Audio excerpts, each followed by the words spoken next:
Olá, olá, sejam todos muito bem-vindos e muito bem-vindas ao livro Terapia e Vinho. Meu nome é Paula Gonçalves, sou psicóloga formada há 9 anos e estou aqui com duas pessoas incríveis e de maior respeito para mim. Joana, se apresente para as pessoas. Sou Joana Santos, sou psicóloga, sou formada pela Universidade Federal de Uberlândia. E uma coisa que eu acho que me identifica muito é o meu amor ao meu trabalho, à vida, às pessoas. Essa sou eu. E é um prazer estar aqui também com duas pessoas que eu admiro, que me encanta, né, cada vez que eu penso sobre o trabalho. Paula e Liliane. Eu sou a Liliane, eu sou psicóloga e uma admiradora da vida. Então, não sei muito me definir, meninas, porque acho que a indefinição é a coisa que mais me define. Eu estou aqui nesse encontro com vocês e essa é a minha apresentação. Eu acho que seria interessante para quem vai escutar ou ver a gente entender por que nós estamos aqui hoje, né, com livro, terapia e vinho. Como que surgiu essa ideia? É bom a gente deixar claro que somos amigas, que estamos construindo essa relação de amizade. Eu acho que tudo na vida é uma construção. E eu gostaria de saber da parte de vocês, como que para vocês surgiu estar aqui nesse momento, dividindo aquilo que a gente vai dividir com as pessoas. Eu acho que foi um sonho de ver, para mim foi um sonho, de assistir alguns podcasts, de assistir algumas gravações, mas quando a gente se encontrou e nós fomos conversando, a nossa prosa, a nossa conversa, a gente foi vendo que a gente tem muito de diferente, mas também muito de semelhante. E isso nos aproximou, esse encanto por livros, esse encanto pela terapia, né? E o prazer em degustar vinhos. Então, para mim, foi daí que surgiu essa oportunidade da gente estar juntas nesse projeto.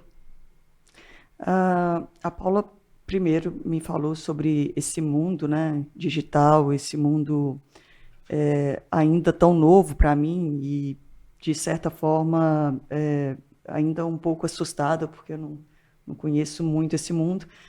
Mas quando ela me diz de conteúdos, né, do cotidiano, das coisas que a gente aprende, das coisas, eu acho que é mais que aprende mesmo, porque nem sempre a gente ensina. Quando essa possibilidade surgiu, eu perguntei, né, por que não? Então, é uma relação onde a gente tem uma boa prosa, né? A gente tem uma forma de ver a vida, as coisas, as pessoas de forma diferente, mas, no entanto, tem um senso comum que é o estar com, né? E esse convite me surgiu assim, né? A possibilidade de estar com as pessoas que talvez eu não conheça, não tenha oportunidade, e esse mundo novo que se abre, né? Me pareceu também o início, né? E não a realização, mas o início de um sonho. Eu acho também que ficaria interessante a gente dizer para as pessoas o quanto foi difícil chegar a um só assunto. Por mais que eu também acredite que a gente não vai ficar em um só assunto conhecendo nós como eu conheço. A gente estava no consultório, né? Numa segunda-feira à noite, a gente fez um encontrozinho bem rápido e a gente falou, por que não começar mais rápido tudo isso, né? E aí a gente tá, o que vai ser o nosso primeiro ponto? E eu acho que, além da psicologia, uma coisa que une nós três é porque nós três trabalhamos com a dor do outro, com o sofrimento do outro. Nós três podemos e temos a possibilidade, cada dia, de poder escutar a vida, a história, os momentos de cada um daqueles que nos procuram. E a gente pensou, por que não começar por aí? Por que não começar dizendo sobre o que dói nas pessoas? E o que vocês pensam sobre isso, né? Nós temos uma clínica, nós estamos no contemporâneo, a maioria das pessoas não chegam com demandas que às vezes elas nem mesmo sabem quais são. É uma demanda da urgência, do aqui e do agora, do sofrimento. Mas será que a gente trabalha só com isso? E será que essa dor é só uma dor de urgência, Liliane? Então, como eu sou fenomenológica existencial, a dor é um ingrediente muito, muito preciso dentro da clínica, né? As pessoas chegam com várias demandas e eu sempre faço a pergunta, né? Onde dói? E quando a gente fala do doer, eu não estou falando do físico necessariamente, embora seja muito físico, né? As reações físicas, psicossomáticas, que as pessoas acabam nos procurando, né? E eu pergunto por onde dói na alma, por onde caminha essa dor, né? E a gente chega às vezes numa conclusão que assim como crescer, aliás, para crescer, né, a gente vem nesse viver, que o viver dói. Não precisamos, né, dizer de um doer alarmante, mas aquela coisinha, aquela pontinha que fica quando o sol vai se pondo e que a gente não sabe como, mas vai irradiando, né, alguma coisa que não é palpável, alguma coisa que não é mensurável. Então, na fenomenologia, a gente trata de uma angústia, né, que fala desse sentir mais abstrato, dessa dor, dessa dor indizível. Então, falar de dor, para mim, não é falar necessariamente sobre o doer, é falar da existência, né, e da existência existindo enquanto dor, enquanto possibilidade de conviver, né, de conviver e, por que não, de amar essa dor, porque ela nos compõe, ela nos faz crescer. Então, esse viver como algo que está ali nos lembrando, ei, a vida, olha a vida aí. Não precisa ser na forma de doer, mas pode ser numa forma de existir. Então, tem uma falazinha que eu peguei agora do Guimarães Rosa, em que uma personagem pergunta assim, pai, a vida é feita só de traiçoeiros, altos e baixos? Não haverá para a gente algum tempo de felicidade, alguma verdadeira segurança? Então, por vezes, as pessoas separam isso, né? Doer de estar feliz. Mas há dor na felicidade. Tem um jeito de estar crescendo, de estar feliz e de ter aquela pontinha ali que nos lembra, eu estou existindo. E por vezes é uma forma. Então, talvez a gente possa pensar que a dor é uma capacidade de nos lembrar que nem sempre é bom viver no piloto automático. É um pouquinho de alerta. Em tempos tão automáticos, eu diria que quando ela vem, ela surge quase como o empurrão, sabe? Sabe o filhote, né? Que a ave, né, tem que jogar para fora do ninho. Eu acho que, né, o divino, sagrado, Deus, né, nos coloca nessa perspectiva. Escuta, o ninho não é para você ficar. É para você voar, e voar dói, né? A gente romancia essa coisa das asas, eu pelo menos tenho asas, né? Mas por primeiro eu conheci a labuta da terra, né? Do caminhar, né? E aprender a voar é com muita dor, né? E a gente olha e romancia, mas espera aí, tem todo um esforço para se manter em movimento. E esse esforço dói, como dói a vida, como dói viver. Acredito que a dor é um sinal de vida. Em muitos momentos, né, quando a gente pensa sobre a dor, e eu diria que quando você fala do piloto automático, eu penso também em situações onde as pessoas estão anestesiadas. Elas estão anestesiadas, seja em quadros depressivos, elas estão anestesiadas, sejam em relações tóxicas, elas estão anestesiadas em alguns sintomas. E, de repente, quando ela percebe a dor, é sinal de que ela está viva. Eu não tenho uma ideia de uma apologia, né, só de um elogio à dor, mas dizer, ela sinaliza. E enquanto ela me sinaliza, ela está dizendo algo de mim. Então, a minha perspectiva acerca da dor é isso, ela diz algo de mim. Ela diz algo sobre a minha história, ela revela algo sobre mim. Então, eu sempre penso que a grande parte das pessoas querem silenciar a dor, sejam vivendo em pilotos automáticos, em situações que caracteriza viver em piloto automático, seja também em situações de anestesiar, né? Mas também na questão também de medicalizar-se. A medicalização, em muitos momentos, é uma intolerância enorme à vida. A vida é isso. Quando a Liliane lê ali, né, uma parte do livro, a vida é isso, altos e baixos, né? Eu diria, sim, isso é vida. Isso é vida. É movimento. É movimento, né? E você foi cunhada, né, durante muito tempo na sua família, com alguém especial para você que traz uma expressão próxima a isso, né? Eu acredito que você fez conexão. Diz pra gente dessa passagem do alto e baixo e como essa pessoa especial dizia para você. É muito interessante essa metáfora que você utiliza, né, Paula, do cunhar. O que é a cunha? Né? Muitas vezes ela vem como uma forma de rachadura, de brecha, de criar brecha, e brecha no sentido até de deixar exposto, mas ela também pode ser no sentido de suporte. Então, assim, na minha família nós passamos, sim, né? Eu acho que nós experienciamos.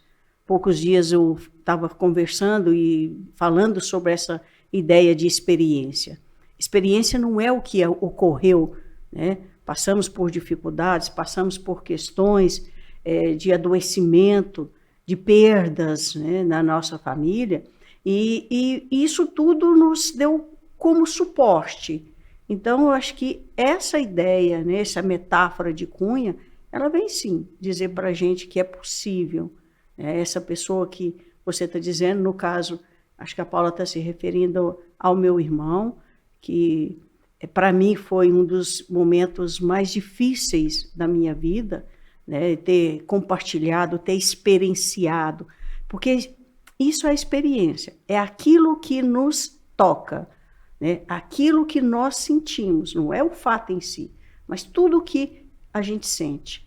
Então, hoje, né, passado toda essa questão, eu vejo assim, o quanto que a história, a experiência me deu sentido, mais uma vez, sentido de vida. Mas eu gostaria que você contasse a parte da montanha-russa, né, dos ensinamentos que ele deixou para todos os irmãos quando ele fala, ele usa a analogia da montanha-russa para trazer essa referência do alto e baixo. A grande questão que ele sempre dizia, nada é eterno, né? Não há, quando você está no alto, não há movimentos que você está ali para sempre, né, em situações que você acredita que seja o alto, né? Então, acho que a gente sempre pensa isso, que tem a sabedoria para viver esses momentos, mas também tem a sabedoria para quando você estiver atravessando esses momentos do baixo. Então, a vida é isso, nós nunca estamos nesse movimento de paralisação. Nós estamos em movimento constante. Não existe estabilidade, né? Mas, Liliane, você traz para a gente Guimarães Rosa bom, eu observei os títulos que cada uma trouxe e é tão interessante como a gente também vai se completando nisso. Mas recentemente eu estava lendo um livro, não é nada científico e nem tão elaborado quanto esses que estão aqui na mesa, o título é Psicologia Financeira. E ele traz uma reflexão de que como a gente tenta sempre retirar aquilo que pode transformar. Ele conta uma passagem de que a febre é um sinal de que o seu corpo está lutando contra alguma coisa. E a primeira coisa que a sociedade traz frente à febre é a medicação. Porque febre é sinal de movimento, de luta, logo traz dor. Então, se eu tenho movimento, se eu tenho luta, eu tenho dor, o que eu faço? A sociedade, de uma maneira geral, cunha que a gente precisa tamponar isso como uma medicação.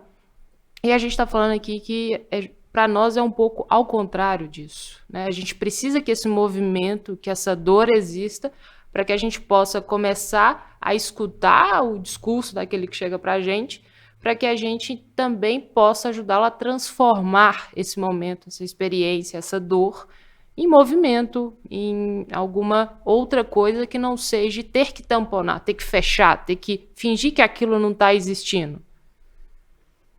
Sim, eu trouxe Guimarães Rosa, trouxe Clarice, eu trouxe Pessoa, trouxe Mila Kundera,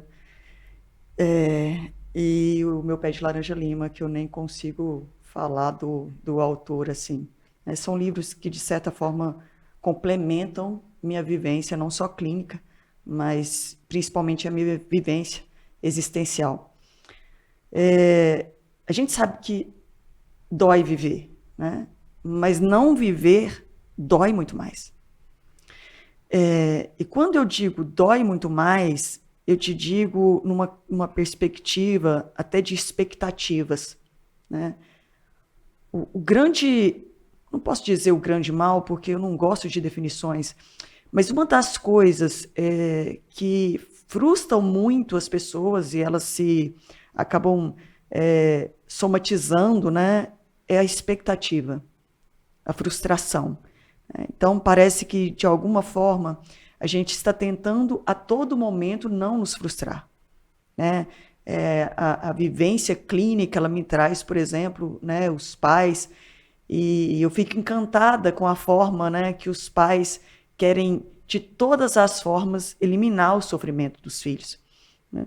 E quando eu digo encantada, é pela capacidade de doação, não pelo movimento, né, de oferecer tudo para os filhos, porque quando esses filhos se encontram em alguma situação em que eles não podem resolver, esses filhos se frustram. E frustram os pais, e as expectativas vão se atropelando e vão deixando de ser. E ao deixar de ser, a gente deixa para trás uma coisa que é muito, muito importante. Isso aqui, esse momento presente, né? Então, em todos os níveis da clínica, eu trabalho com essa perspectiva de futuro, de presente, de passado, e as pessoas tentam separar muito isso, e não há separação, né? Nós estamos aqui agora, todos esses autores, todos os meus mestres, meus professores, meus colegas, minha família, né? Todos os meus amigos, né? O meu romance, tudo isso compõe de uma forma que tem que doer, porque eu estou vivendo, né? E essa vivência, elas vão se dando nas relações.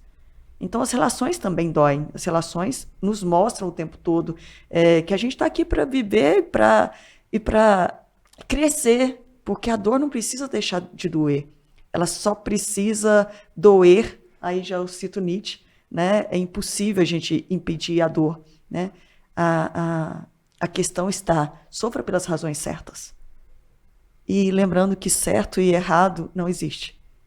Mas sofra por aquilo que te faz viver. Sofra por aquilo que te faz respirar. Sofra com a emoção, né? Sem romancear o sofrimento, porque se a gente precisa de tirar alguma coisa do sofrimento, é a nossa evolução, é a nossa capacidade de transformação, né? Então, é sofrer pelas razões certas. É o segredo. E as razões certas, em muitas situações, acho que ela diz respeito àquilo que é sentido para você. Qual que é o sentido? Eu não gosto muito de usar a expressão propósito, porque às vezes as pessoas têm uma ideia romantizada de propósito, né, como algo divino, né, mas como algo que faça sentido à sua vida. Quando você fala relações, né, as relações elas nos trazem prazer, alegria, crescimento, mas também sofrimento. Então, a partir daí, a gente começa a ver que não existe vida sem relação. Logo, não existe vida sem sofrimento, né? Mas não quer dizer que esse sofrimento precise nos paralisar ou nos adoecer. Pelo contrário, ele pode ser alavanca, ele pode ser, como você disse, algo que nos movimenta. Então, acho que isso faz um sentido, né, para nós.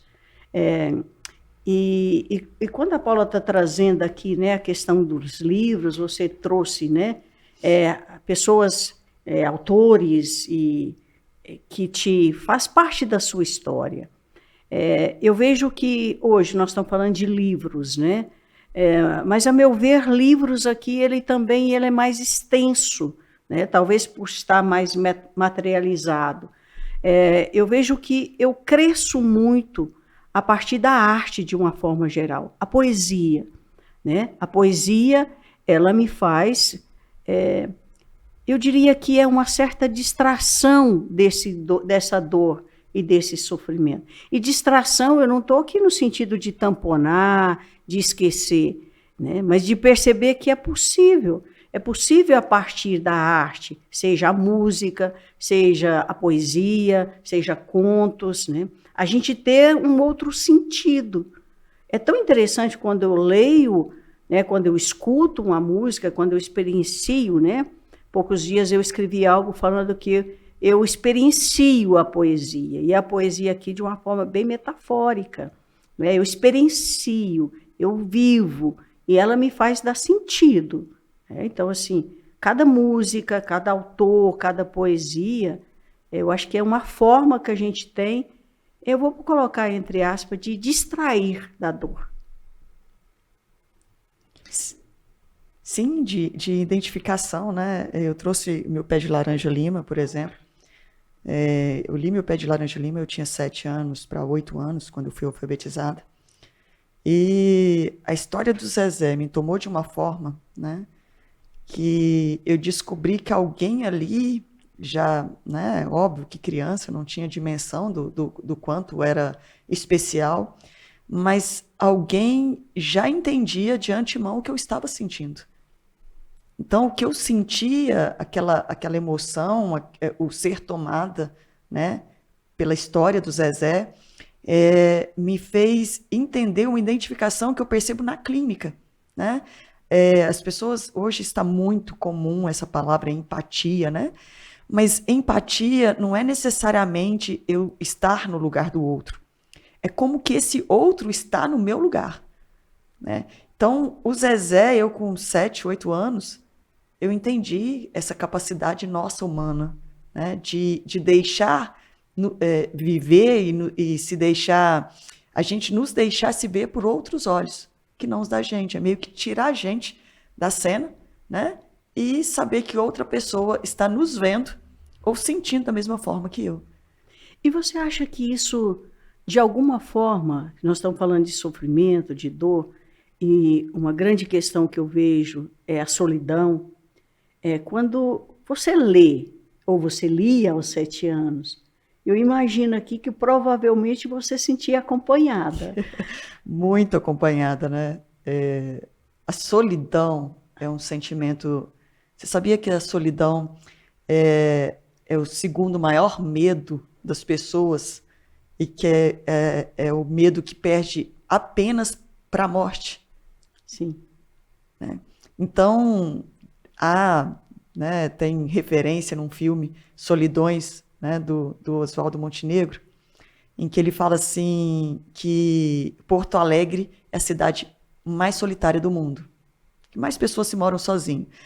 E Brasília, não, na verdade, Brasília é a cidade mais solitária porque não tem as esquinas, as pessoas não se trombam, né?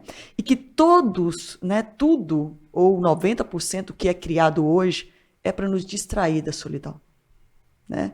Quando o Schopenhauer fala assim, não me tire da minha solidão se você não tiver uma companhia verdadeira para me oferecer, eu entendo que quando eu estou com um livro, eu estou escolhendo a companhia, que nesse caso me cabe. Mas a solidão é uma coisa que eu acho tão maravilhosa, né? No sentido de descubra quem é você, descubra o que você oferece. E aí, então, você poderá oferecer a si mesmo para o outro, né? Então, já vem para mim hoje, né? Porque quando eu lia Zezé, eu estava muito sozinha, né? Hoje já vem para mim como eu já descobri, de alguma forma, como eu estou. E o que eu estou aqui agora, eu estou oferecendo para vocês, né? Então, a solidão, para mim, hoje, ela tem a nuance, né, de autoconhecimento. E um autoconhecimento muito profundo, né? E, sendo o segundo maior medo da humanidade, eu fico pensando por que às vezes a gente não se debruça sobre isso, sem medo. Você falando de Clarice, né? Você trouxe Clarice. A Clarice tem uma crônica muito bacana que fala assim, das vantagens de ser bobo. E ela fala uma coisa assim, como que é vantajoso Minas, né? Minas é um lugar maravilhoso. Nós mineiros temos essa vantagem, né, de sermos bobo. Bobo não é burrice. né? Bobo é aquele que, na visão de Clarice, nesse conto dela, né, ela traz assim, daquele que delicia pela vida, né?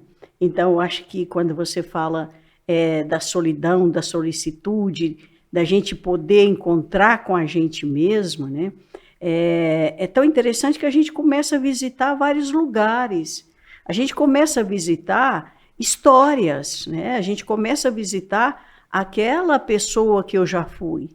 É muito interessante, eu às vezes faço esse exercício, né?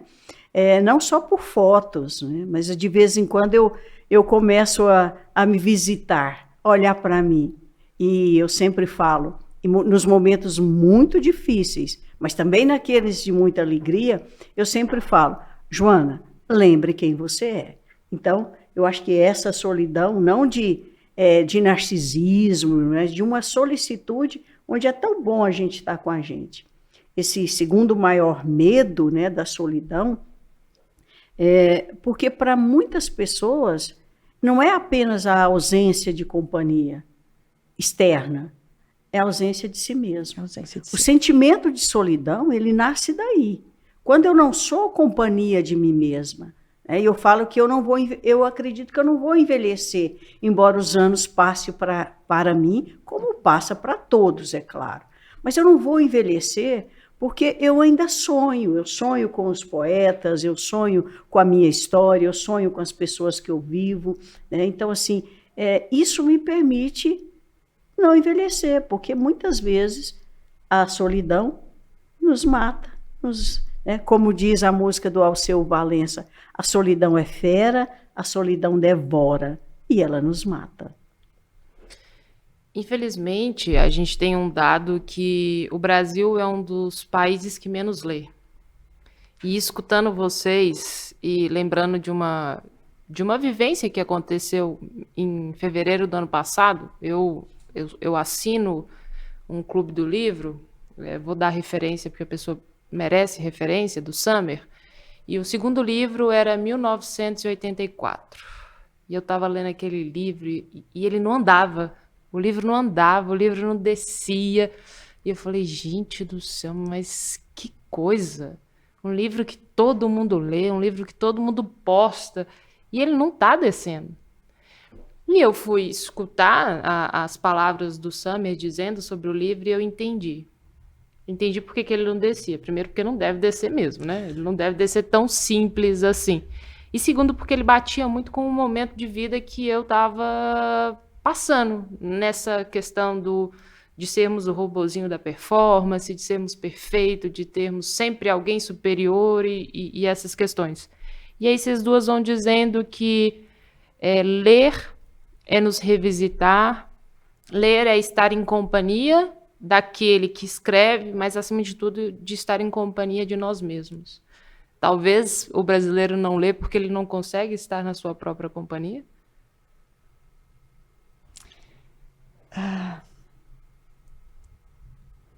Estar só com um livro, estar só com alguém, estar só sozinho, estar só na multidão, né? Estar só na literatura. Eu acho que a literatura caminha muito por esse caminho da solidão, porque já pressupõe uma solidão quando o autor está a escrever, né? Ele já está ali numa solidão totalmente acompanhado, porque os personagens vão se dando, né? Eu acho que nenhum escritor escreve dele mesmo. Eu acho que a história se faz. Então, quando você cita isso, é com muita tristeza que eu te falo, né, da ideia de um país que não lê, né? Porque um país que não lê, uma pessoa que não lê, ela não experiencia. Dificilmente ela imagina, dificilmente ela se coloca numa situação ou num lugar de compaixão, que eu olho e consigo te ver, e eu não olho para baixo, mas eu olho para você, né? A leitura, ela nos ensina, por primeiro, né, a estar com a gente. É o que eu sinto, é o que eu vejo quando eu viro para você e falo, nossa, Joana, leia Meu Pé de Laranja Lima. Né? Eu estou dizendo, Joana, me leia.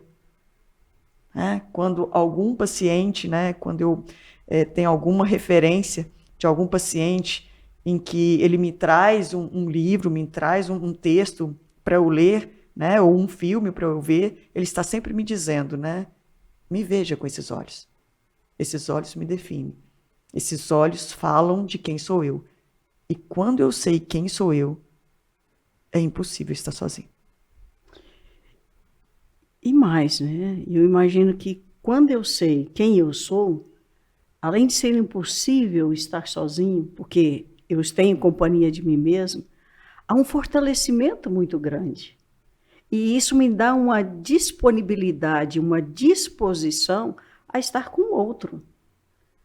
Eu vejo que não tendo uma tolerância, não dando conta de estar comigo mesma, é muito difícil essa disponibilidade, essa disposição em estar com o outro.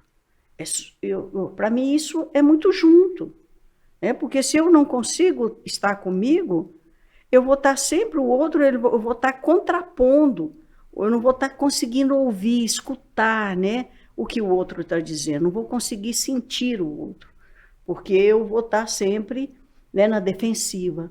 As pessoas ficam muito na defensiva, né? Então, eu acredito que essa descoberta de si próprio, né, quando a gente consegue atravessar toda essa história que nós vivemos, esses altos e baixos que esse personagem está dizendo. Porque dentro de nós há esses altos e baixos. Nós somos compostos, né? A visão que eu tenho é que nós somos compostos por situações agradáveis e desagradáveis, por emoções positivas e emoções negativas.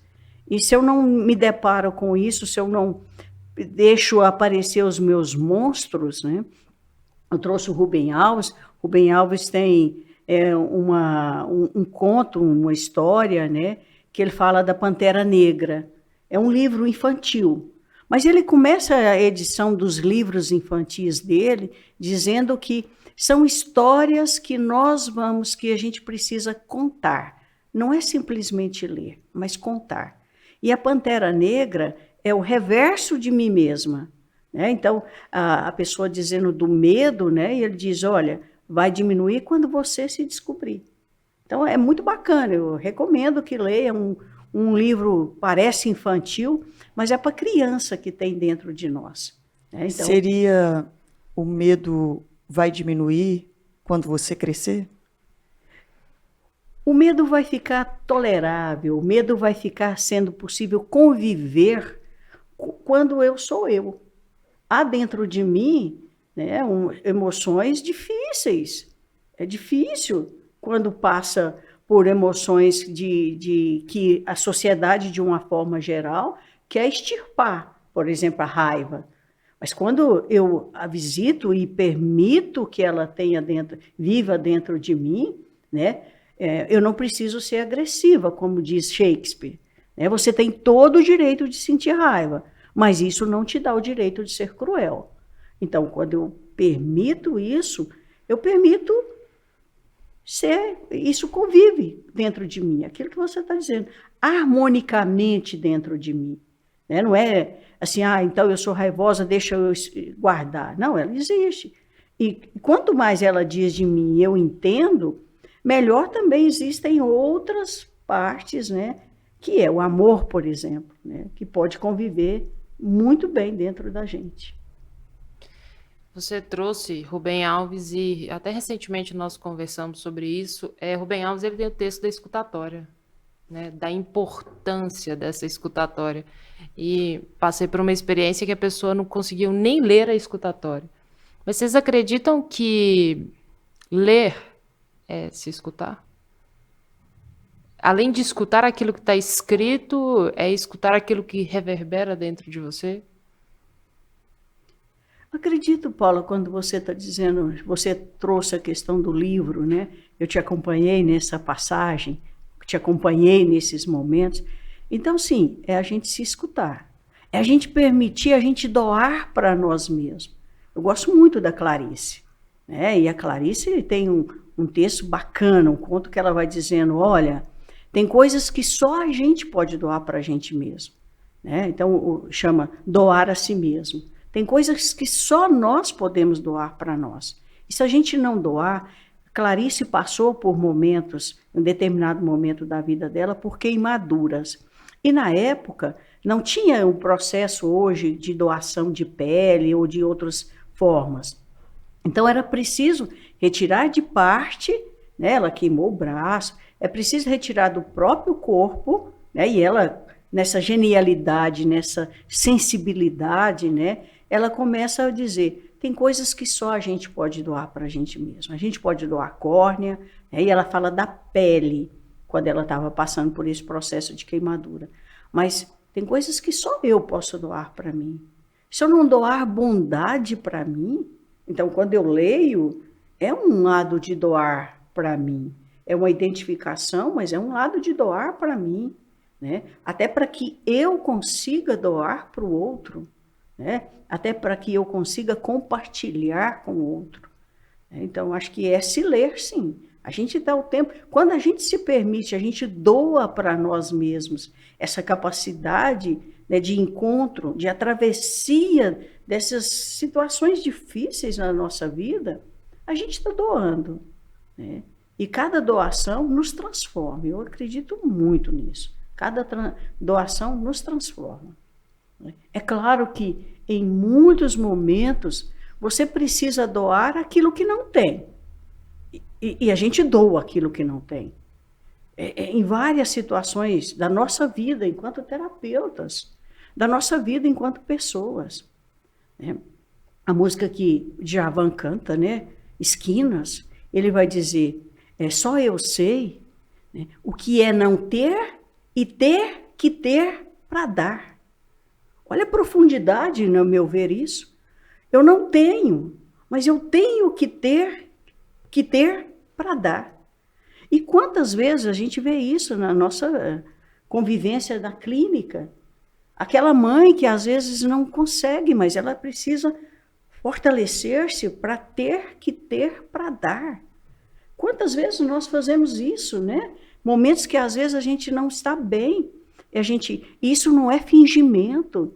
Eu entendo isso. Não é que eu esteja fingindo. Assim, agora eu vou pôr uma capa de terapeuta perfeito. Eu sou gente. Nós somos pessoas.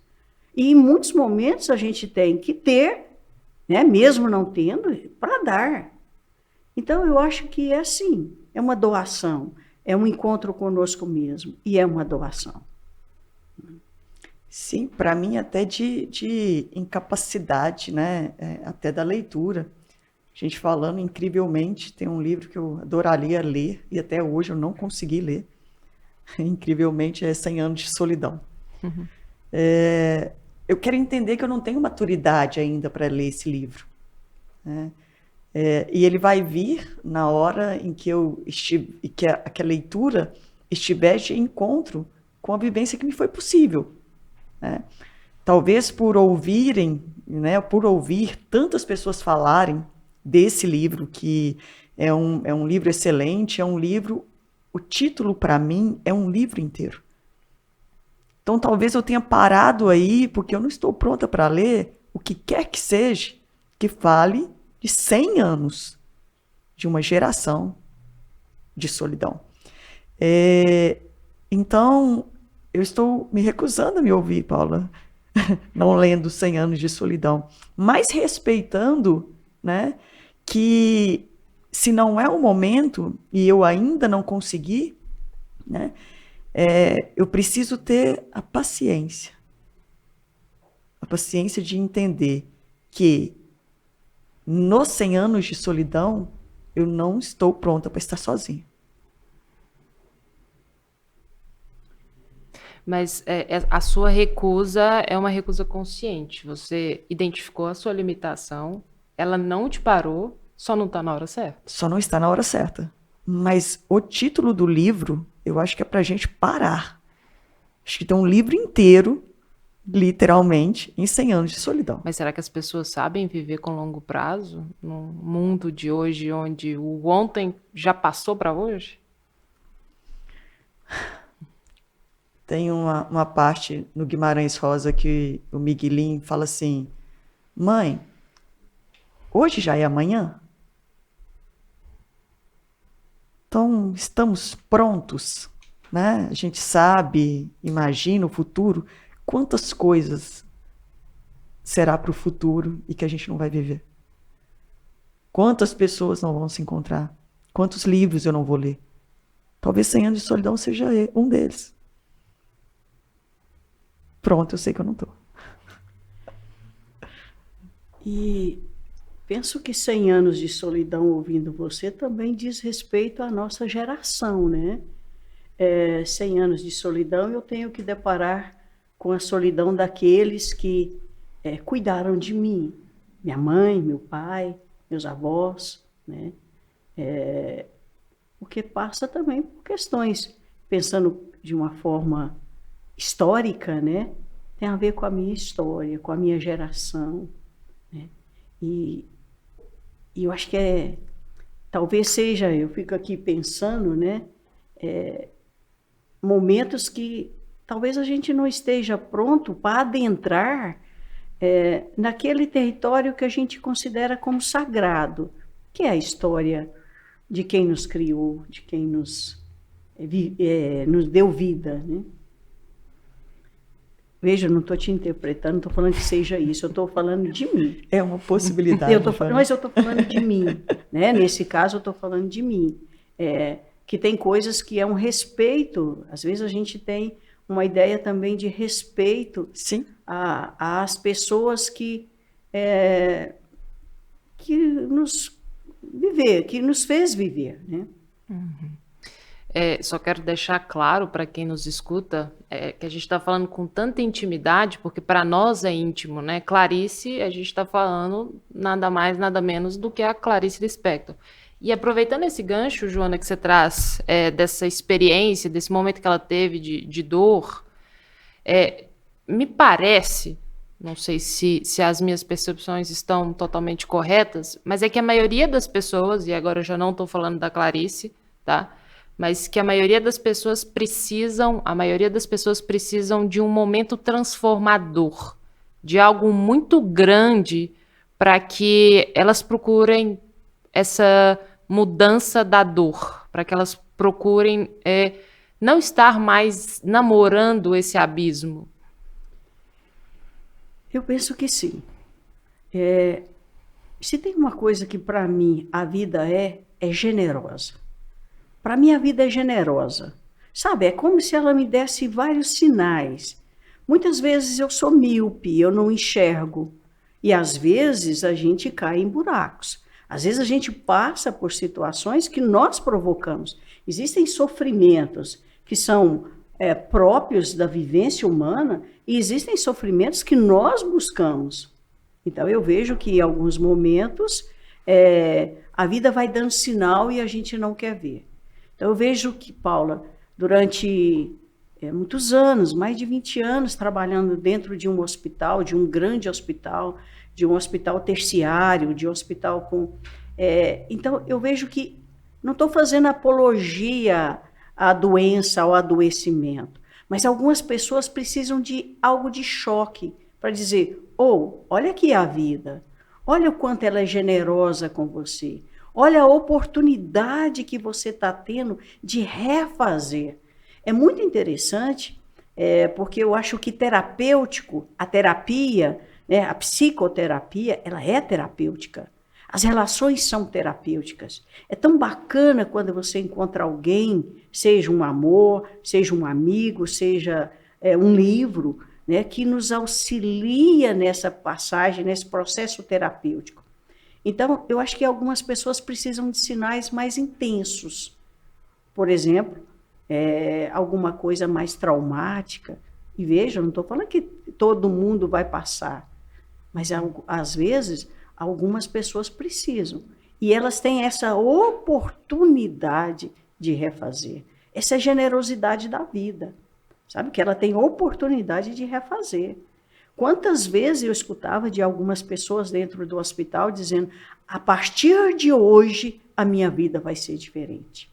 E muitos, a partir daquele dia, a vida era diferente. Para uns, a memória, né, esquecia e ela retornava a viver a vida difícil. Mas para outros, não. A vida nos transforma. Ela é muito generosa, sabe?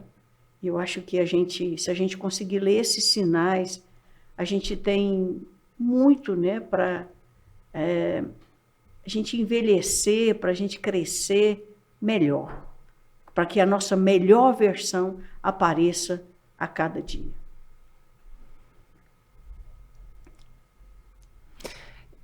Mas a gente falou de grandes momentos, de grandes transformações. Será que muitas pessoas também não se encostam no grande e esquecem que o dia a dia, a vida cotidiana, ela também pode trazer tanta lição, tanto ensinamento? A vida cotidiana, o hoje, o agora, o aqui, todos os momentos que a gente vai vivendo, ele também pode nos transformar, pode nos ensinar.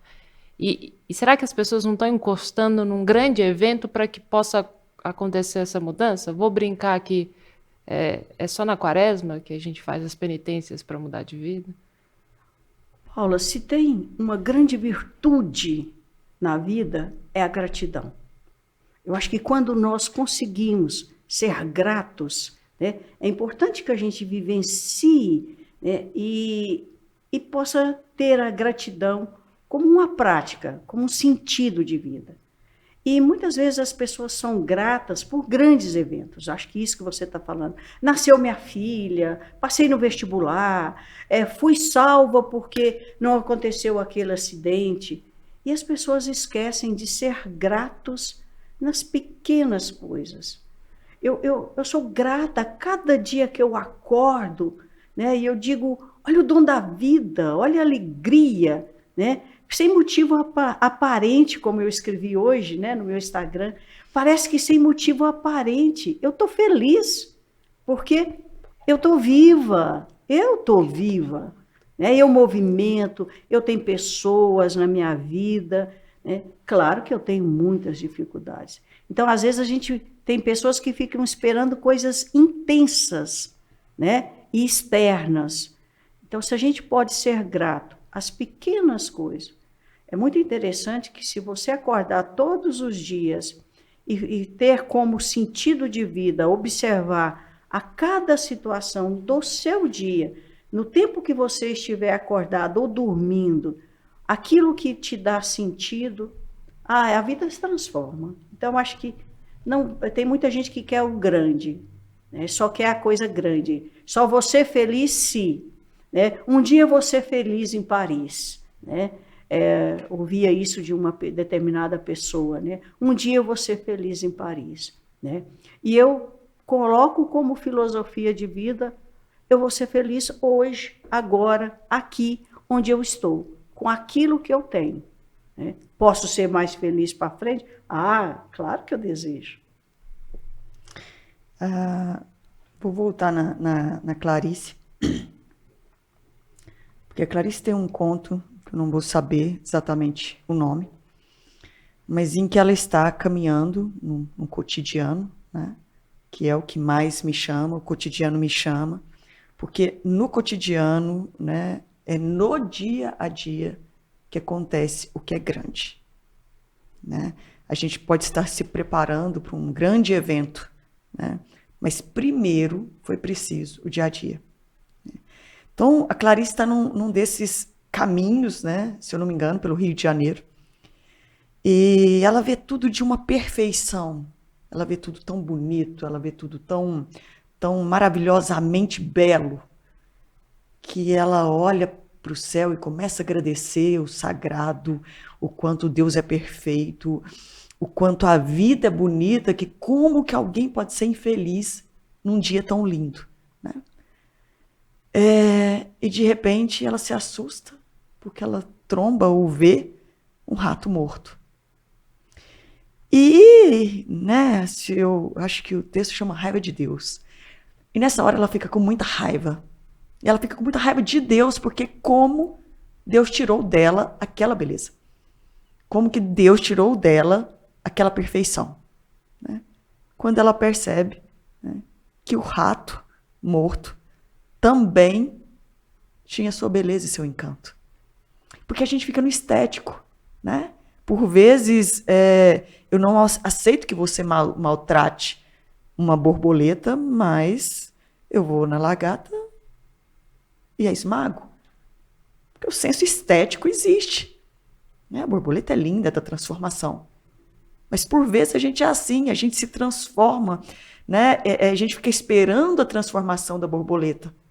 Eu não sei o quão preciso é ser lagarta para poder se tornar uma borboleta. Então, falando nessa perspectiva da rotina, eu amo a rotina. A rotina, ela me traz uma felicidade não dita, ela me traz algo que só o nascer e o pôr do sol pode me oferecer. E quando me oferece, né, me oferece com um senso, às vezes, de um bom trabalho, né, ou com uma autocrítica, né, como que você fez isso no seu dia, né, me traz a capacidade reflexiva que no montante, em algum momento vai se transformar um mês, vai se transformar um ano, e lá se foi uma década. E a década se fez no dia a dia. Então não espere mesmo, né? Porque aqui, nesse minuto, né, pode estar acontecendo algo enorme e que a gente não tem noção. Então não dá para definir o que é grande, porque o que é grande só foi possível depois de passado. Mas a rotina é possível ver. É possível ver o dia se esvaindo. É possível estar na companhia do outro, né? Estar ali naquele momento me percebendo. Inclusive com ansiedade, às vezes, né? Com inquietude. Porque às vezes a gente quer que o tempo passe. Parece que as pessoas elas buscam cada vez mais a coerência e esquecem de viver o pôr do sol, o nascer do sol.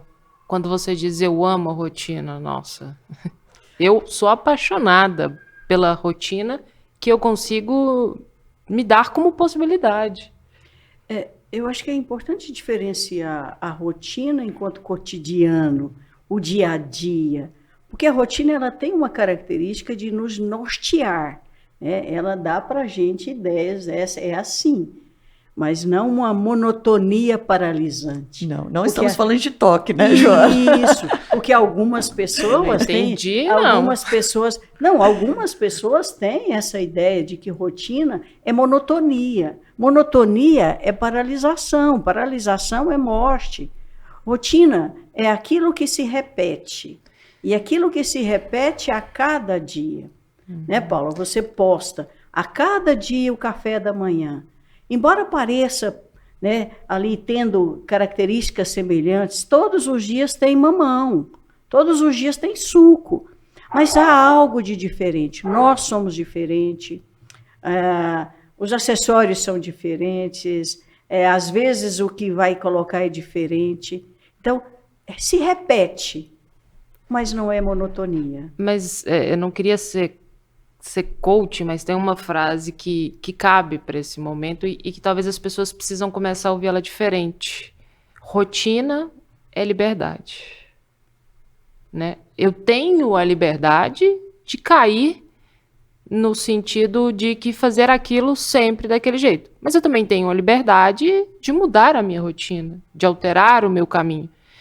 E às vezes a gente esquece de que preciso valorizar o invisível das coisas simples. É preciso valorizar a liberdade que a gente tem das nossas escolhas. Eu vejo, para mim, que rotina é liberdade. Eu estou escolhendo estar daquele jeito. Vocês acham, para vocês? Cada escolha, poder escolher, pressupõe uma liberdade. Né? A única coisa que nós não podemos, né, é não escolher. Não é possível não escolher. Já é uma escolha não escolhendo. Não escolher é uma escolha e, por vezes, é uma péssima escolha. Mortífera, às vezes. Porque eu vou sofrer ou eu vou estar bem pelas razões que me escapam. né? Eu deixo a decisão para você, eu deixo para você escolher, às vezes me isentando da responsabilidade, né? Mas, ao mesmo tempo, eu estou me isentando da autoria da minha vida. Que é uma situação que perpassa muito na clínica, né? Num processo, às vezes, de vitimização. Porque não fui eu. Porque eu não queria assim. Porque o outro. Quem quis foi o outro. O outro fez isso comigo. Né? Não vamos deixar de lado, né, as coisas que estão alheias às nossas vontades. Né? Mas a escolha, ela pressupõe, né? Aí eu vou citar Sartre, né? Nós estamos condenados a ser livres. E ser livre é poder escolher. Mas a liberdade, ela também traz uma autorresponsabilização, ou não? Às vezes as pessoas confundem liberdade com libertinagem, né? E a liberdade, ela nada mais é do que você ter total responsabilidade sobre a sua existência. Você pode me dizer, Liliane, eu não escolhi ter depressão. Claro, você não escolheu ter depressão, você não foi, né? Eu já até escrevi sobre isso, você não foi lá numa prateleira de doenças, de transtornos e escolheu a depressão. Mas é só você, com você, que pode escolher como você vai viver essa depressão. Então, a escolha, ela perpassa por nuances e abismos muito maiores do que a gente imagina.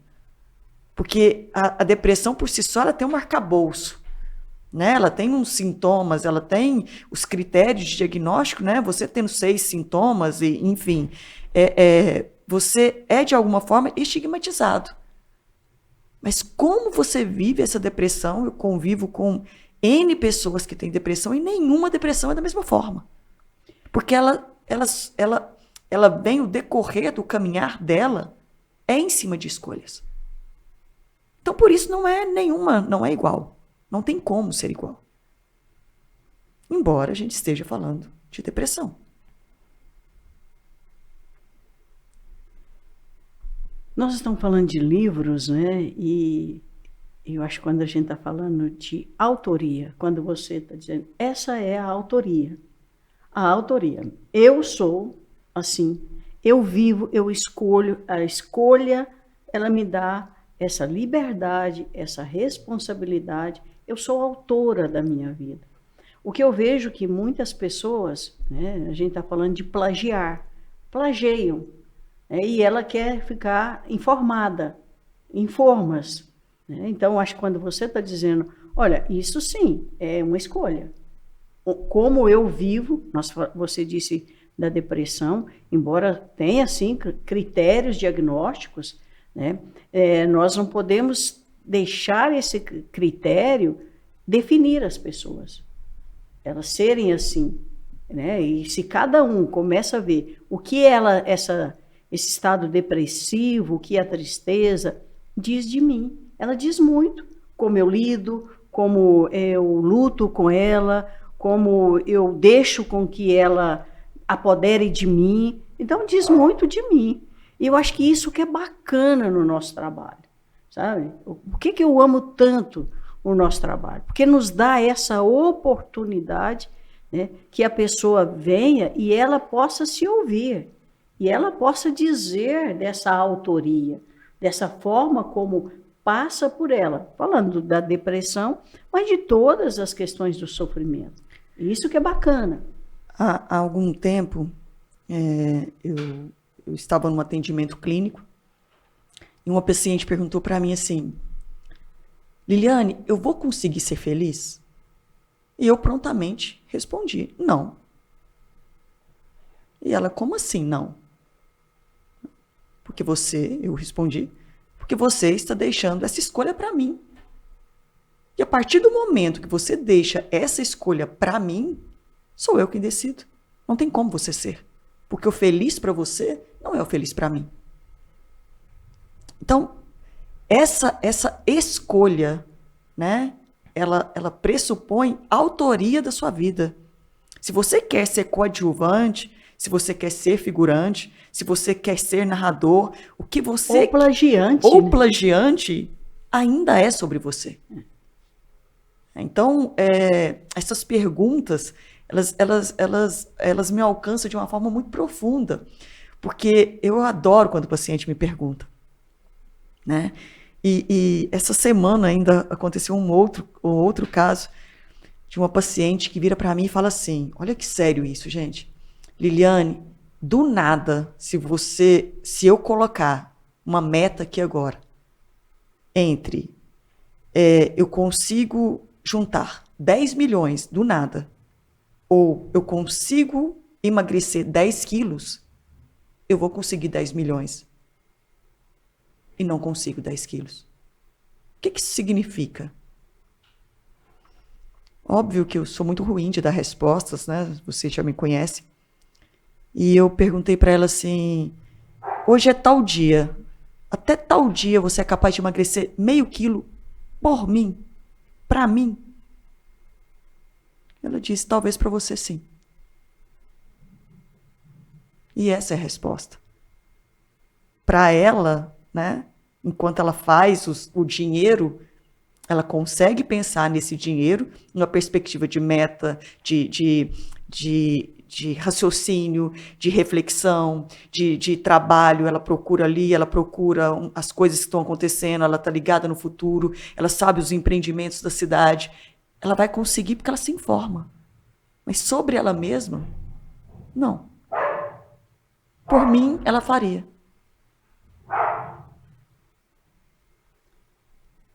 Está muito no externo, né? Muito no externo. E cada vez que está no externo, você não é autora da própria Mas vida. o melhor, Joana, foi ela perceber. Para os outros eu sou capaz. Por mim, não. É interessante quando Foucault ele vai dizer para que a gente conheça uma sociedade, às vezes a gente precisa ver não só o que ela revela, mas o que ela exclui. Freud também fala isso, né?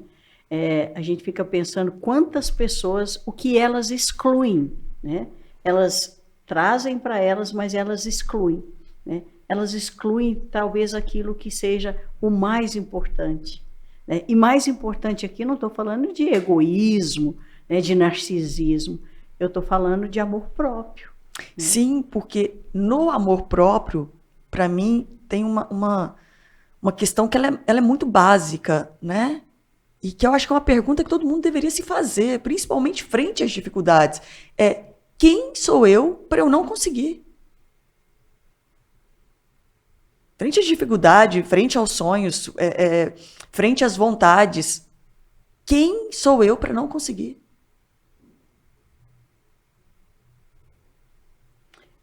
E até a pergunta no seu lado reverso, né? Quem sou eu para conseguir? Também nessas conquistas, né? Porque nós vamos encontrando aquele que não consegue, que se exclui, né? E aquele que não se autoriza por vários motivos. Né? Ele se exclui da mesma forma. Ele não se autoriza a crescer, a ser ele. Né? E, de certa forma, eu brinco que a gente precisa aprender, né, a lembrar de esquecer. Porque, nesse caso, por exemplo, a obesidade, né, que é uma doença gravíssima, ao meu ponto de vista, né, e a gente vai se deixando, né, se deixando como algo da ordem do impossível. Mas também é da ordem do eu ataco a mim mesmo. É da ordem da invasão. É da ordem do exceder-se, né, à minha escassez. Colocando para dentro tudo aquilo que é do outro, né? Tudo aquilo que é do outro. Tudo que você imagina que falta, né? Porque é muito interessante, a gente estava falando do sofrimento, do que dói, né? Deparar com essa condição faltante, por mais que eu consiga, que eu faça, há aquilo que falta. E às vezes é tão intolerável que eu quero tamponar com várias coisas, né? Bebidas, pessoas, trabalho, comida, eu vou tamponando aquilo que falta. Mas a gente vive numa sociedade onde a gente aponta facilmente a falta do outro, a irresponsabilidade do outro. A gente consegue ver isso claramente do outro, mas a gente não está conseguindo ver de nós mesmos. Ou a gente até consegue ver, Projetado. mas escapa por algum lugar que, para mim, é de uma dificuldade de assumir esses desejos e de bancá-los no sentido de que, não, eu vou emagrecer por mim porque eu quero chegar bem. Mas é tão simples pontuar o que tá de errado no outro, né? Mas é porque a consciência, Paula, ela não é soberana. Não basta eu ter consciência que eu preciso, que eu quero emagrecer. Tem algo aí que nos escapa. Tem algo aí que eu não sei de qual ordem é, né? Mas que por vezes a gente entende que é maior que a gente. Algo não identificado. Que para além de vir a consciência, porque eu tenho consciência que isso é água, logo eu bebo, né? Mas eu preciso desse gesto. Né? Uhum. Na grande maioria das vezes, as pessoas têm consciência. Sim. A consciência, ela não é soberana. Há algo, uma fagulha, um start, alguma coisa, né, que ainda não é palpável, que a gente vê acontecer na clínica, que aquilo de repente, né, a gente chama na fenomenologia que a pessoa dá um salto.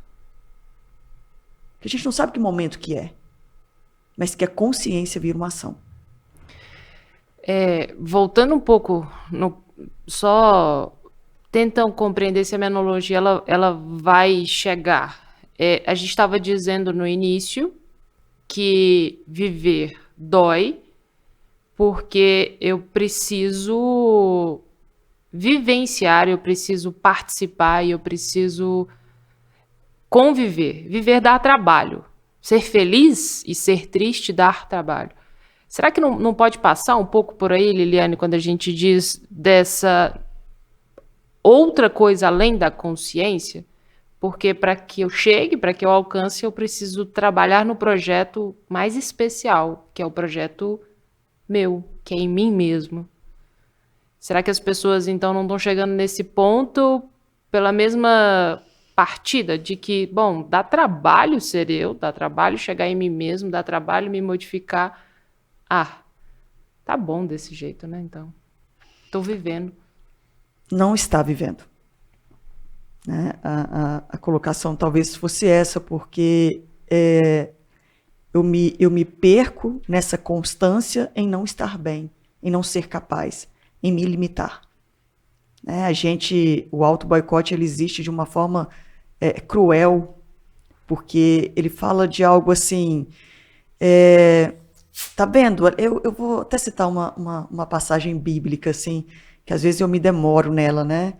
Que é de Moisés guiando um povo, né? Sofrendo, conversando, fazendo milagres, né? Através de Deus, conversando com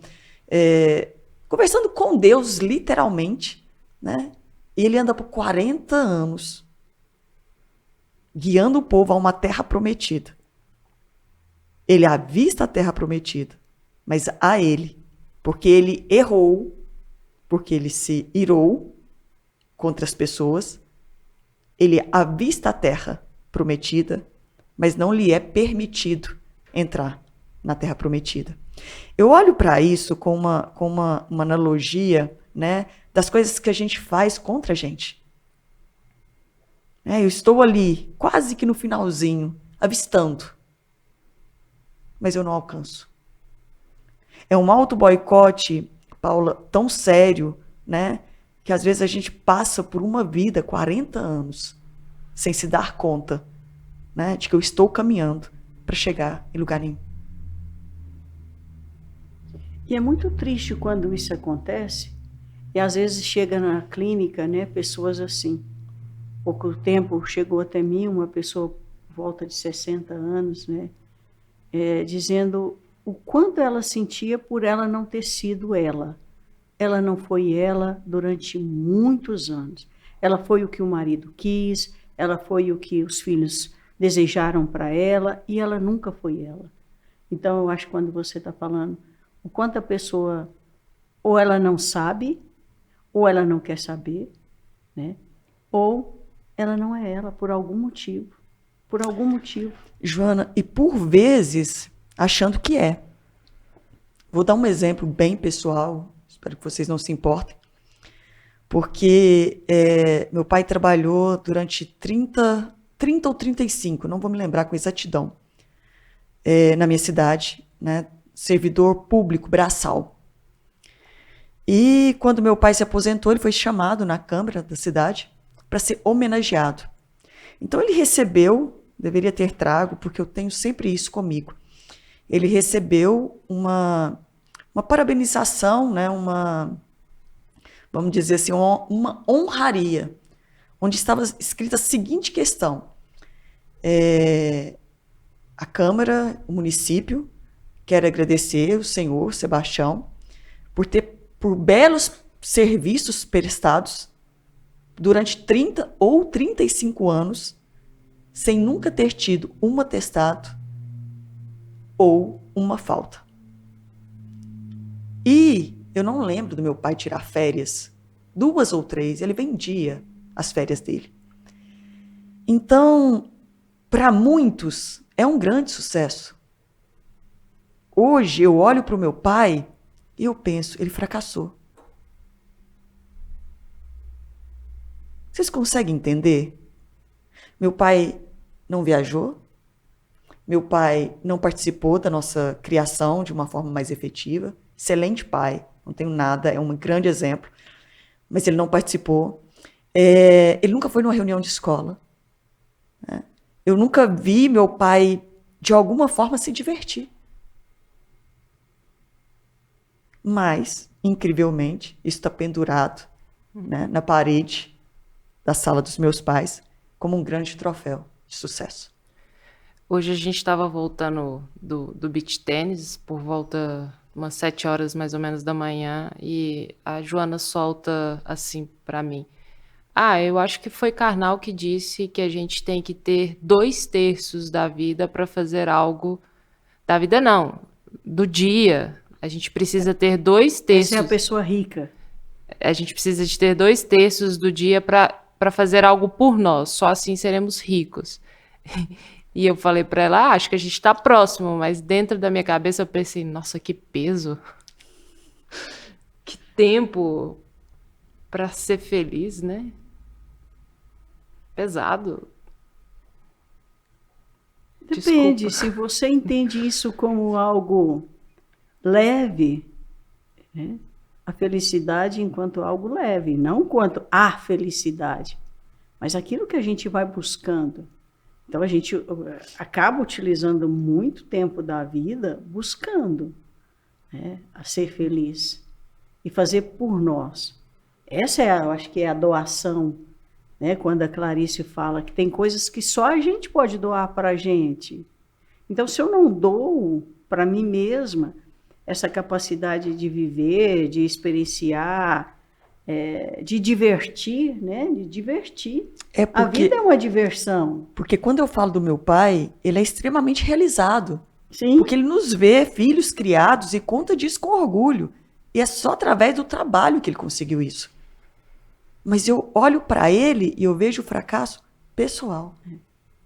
Então, são valores, né, que a pessoa tem como um valor. Aquilo é um valor. Né? Ela tem como um valor ser um bom trabalhador, né? Aquele que nunca faltou. Mas aí você está dizendo, mas talvez algo falte. Algo sempre vai faltar. E é interessante quando você está falando da consciência, né? Não basta que eu saiba. A vida vai dizendo, quando você falou de sinal, né, Paula? A vida vai dizendo, e eu falei, olha, ela dá sinal. Não basta que eu tenha consciência sobre algo. É muito interessante porque as pessoas estão querendo saber.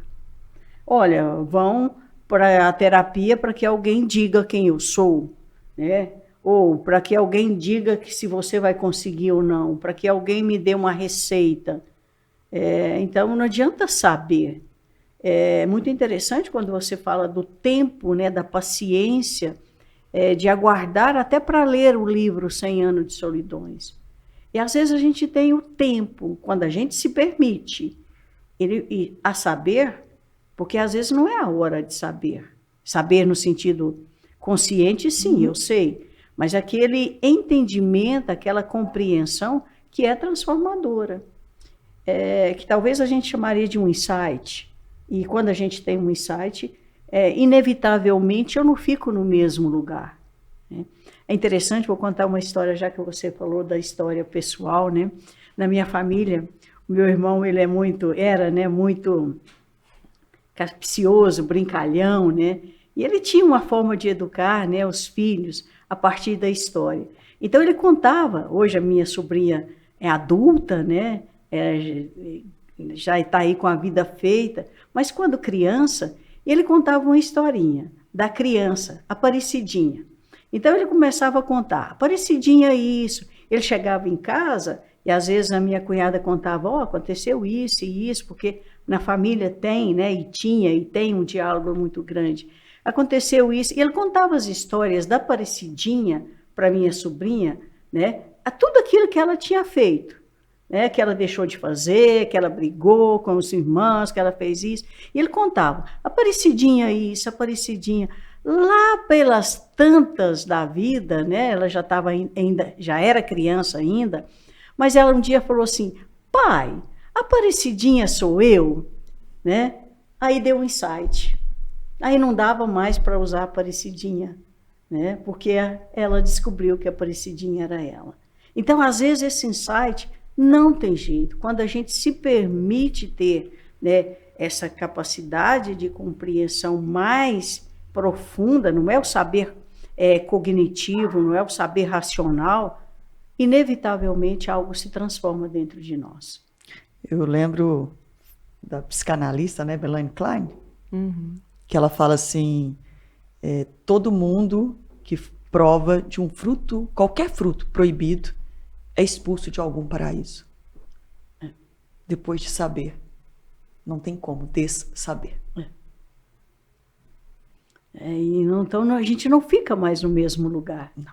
A gente é transformado e a gente precisa buscar outros caminhos, sair dessa paralisação, né? A gente nunca vai no mesmo lugar sendo o mesmo, né? Tudo já mudou. Nós mudamos. Principalmente a gente. Vocês conhecem a história de Sísifos? Sim, claro. Sim. O grego. Eu vou resumir e vocês embelezam ela, tá? Sísifos é um cara que acreditou, um deus grego, um cara, né? Que acreditou que enganou a morte 2 vezes. E um dos seus castigos foi rolar uma pedra morro acima e ao fim de cada dia acontecia algo que essa pedra voltava, que ele perdia tudo que ele fazia. As pessoas acreditam que estão vivendo algo assim e não conseguem entender que talvez seja uma oportunidade de reescrever. Eu percebo, tem até um livro que tem exatamente esse título, A Sociedade do Cansaço. Bauman. Nós estamos muito cansados, né? E eu entendo que esse cansaço é o quanto que nós estamos prestando atenção na pedra. Se talvez a gente pudesse, de alguma forma, olhar para a paisagem, né? Não olhar morro acima, mas olhar os meus pés, talvez o cansaço, né, não nos sobreviesse dessa forma tão trágica, eu diria, né, que é sempre o mesmo dia, sempre a mesma coisa, sempre o mesmo trabalho, sempre a mesma pessoa. Então, essa é a rotina que fica engessada. Exatamente. Então, a partir do momento que eu acredito que ele possa sentir, até ele mesmo, né, essa pedra sobre seus ombros e esses pés que os guiam, talvez ele não se preocupe tanto em amanhã ter que subir a pedra. Mas a gente está falando do hoje, e até onde eu sei, pelo menos nós três, ou pelo menos a Joana, ainda não é uma deusa grega. Então significa que talvez a gente não tenha que subir o morro, a gente pode mudar o caminho. Ou olhar ele, como você disse, de uma maneira diferente. Nós não precisamos estar preso em um castigo que não é nosso. Mas cada vez que se você precisa subir o morro, ele é diferente. Você faz isso que a Liliana está falando. Você faz um caminho diferente. Todos os dias eu acordo, mais ou menos no mesmo horário, né? Tá, mas não é uma rotina, não é uma monotonia. É algo que é diferente. A cada dia é diferente. Então, se eu consigo ver isso, há uma beleza. Às vezes eu vejo que as pessoas estão querendo... uma certa vez perguntaram para um alquimista, né? Assim, como que é chegar ao topo da montanha? E ele disse, todos me fazem essa pergunta. As pessoas não me fazem a pergunta como que é a paisagem, como que é o caminho, né? Então, as pessoas estão querendo a felicidade, sabe? E ela não está, ela não é esse a felicidade. Ou como a Liliane respondeu para a paciente, você não vai ter. Talvez porque ela não exista dessa forma. Esse é um tema que a gente ainda vai conversar sobre isso, mas a felicidade não existe. Essa felicidade colocada, imposta, exigida, ela não existe. Não existe eu estar feliz a todo momento, postando ou dizendo para o outro o tempo todo o quanto eu sou feliz. Isso não existe. E as pessoas chegam no consultório por vezes querendo essa felicidade. E eu já desanimo logo. Essa felicidade não existe. E o problema é que não é nem a felicidade dele, é a do outro. É a felicidade do outro, porque chegam e falam para mim, Liliane, eu vim aqui porque eu quero ser feliz. E eu pergunto, o que é ser feliz? Silêncio. Me fala o que é ser feliz para você. Porque vai ver, você já é e não sabe. Mas aqui, eu comungo da ideia de que essa felicidade que nos é vendida, né, exibida, ela não existe. Meninas, deixa eu contar uma coisa para vocês. Nosso tempo tá acabando. E tem algo que vocês querem pincelar para a gente começar a fechar? Tem perguntas que vocês querem deixar ou fazer? Só, né, não é fechando, acho que, como você disse, nós ainda vamos ter muitos assuntos pela frente, muitos temas, muitas provocações, né, pela frente. Essa felicidade que nós estamos falando, ela não existe, mas isso não impede que eu, a cada momento, nos pequenos detalhes, né, eu possa me sentir feliz.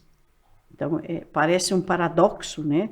Mas é porque as pessoas querem a plenitude a todo momento e em tudo. Mas há muitos momentos que a gente pode ser feliz. E cada vez que eu usufruo e vivo isso além de criar memórias afetivas em mim, me permite descobrir mais, porque eu passo a olhar o mundo de uma forma muito diferente. Então é possível, sim. Pequeno Príncipe tem uma passagem que diz isso, né? Que o essencial é invisível aos olhos. E a gente está querendo pintar, definir, dar voz a isso. Talvez o que você está dizendo, Joana, seja próximo a isso. É possível eu estar bem comigo e com aquele momento. É possível. Bom, para encerrar, eu trouxe uma pequena frase, já que nós estamos, né, em livros, né, terapia e vinho, eu trouxe para falar um pouco desse processo do nosso trabalho. Me encanta a sensibilidade de alguém que escreveu. É o prefácio de um livro, né? Eu trabalho com luto. Luto é outra forma, é outra palavra para falar de amor. Esse livro é do Rodrigo Luz, tá? Depois a gente pode colocar. E o prefácio foi feito pela Gabriela. E no prefácio, a Gabriela vai dizer assim: eu gostaria de encerrar, já que nós estamos encerrando, né? Assim, nós clínicos somos presenteados todos os dias com a narrativa de pessoas que corajosamente buscam ajuda para lidar com sofrimento existencial. Estar ao lado delas nessa empreitada é mais do que um ofício, é uma dádiva. É uma dádiva, gente, é impressionante.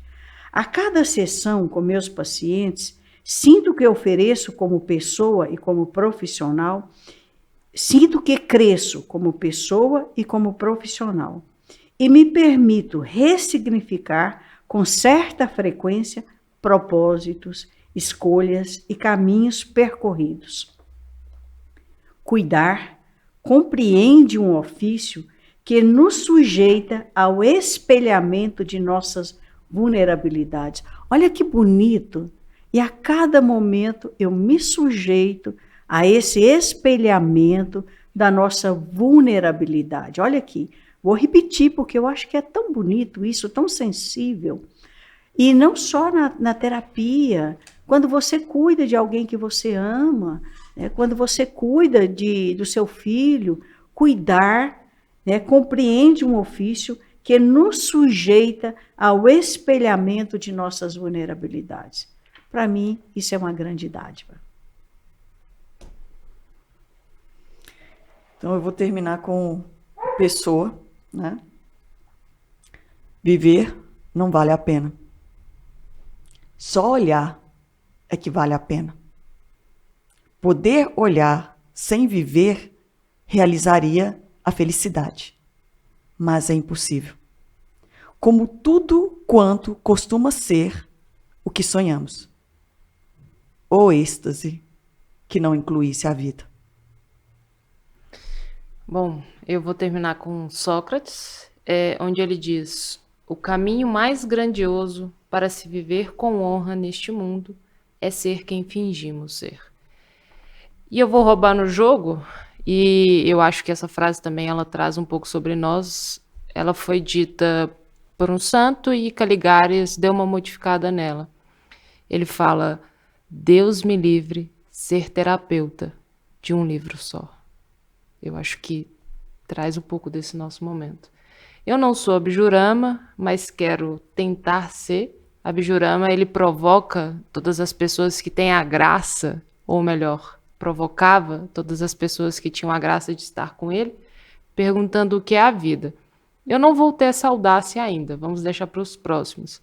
Mas, Joana, o que é cuidado para você? Cuidado para mim é zelo, cuidado para mim é atenção, cuidado para mim é presença, cuidado para mim é a gente se oferecer para estar junto. Isso é cuidado. Joana, o que é cuidado para você? Cuidado é zelo. Liliane, o que é cuidado para você?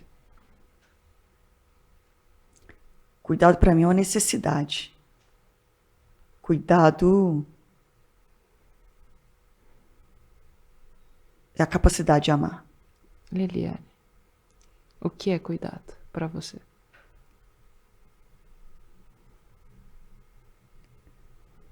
O meu consultório, Paula, a palavra que define, né, o meu consultório é sorte. Sorte é uma derivação de cuidado. Então, ao me cuidar, eu estou pronta para entender quando eu sou cuidado. O que é cuidado para você? Cuidado para mim é a possibilidade de transformar e contar histórias. Paula, o que é cuidado para você? Cuidado para mim é a possibilidade de transformar e contar histórias. Você já foi cuidada? Já fui cuidada, Liliane. Você já foi? Eu sou. Gente, é um prazer muito grande estar aqui com vocês. É um prazer estar aqui. É um prazer colocar projetos em planos pilotos. E é um prazer poder sonhar que esse momento vai se repetir. Tem uma frase que diz: um sonho sonhado só é apenas um sonho. Sonhado junto é a possibilidade de realidade. Somos livres. Façamos.